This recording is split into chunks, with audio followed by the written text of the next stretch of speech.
thanks to Steadfast.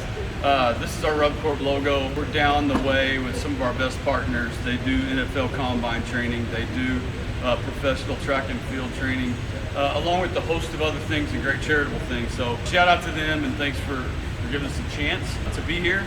So their surface that we put in is a track type surface system. And and this is the bottom half of President Brian Field.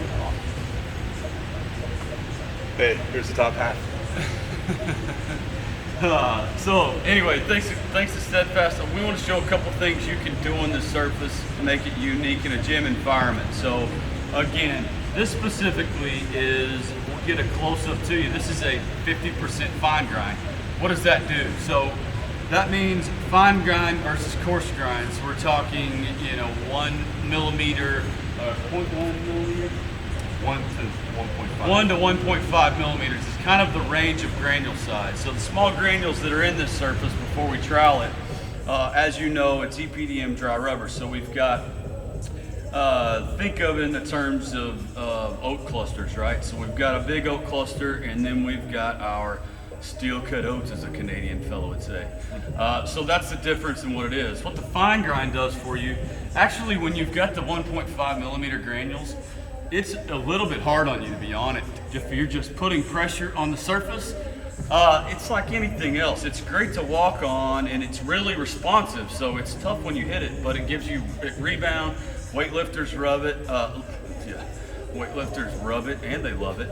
And so, because in speaking power lifters, so we've seen this went into a gym about 3 years ago here in Texas, and a powerlifting meet was done on it. Very same season, I think it was a few weeks later.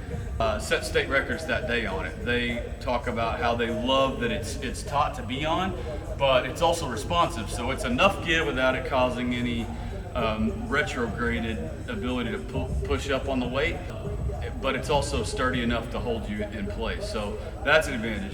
It's going in tracks in Europe. They're already setting world records on this stuff. So it's a great combination of soft and hard. But back to what that means to this, larger granules, larger pores. So it's not a flat surface, right? So think of how concrete polished, super dense and flat feels on you versus rough concrete that has rocks and pebbles. That's the difference.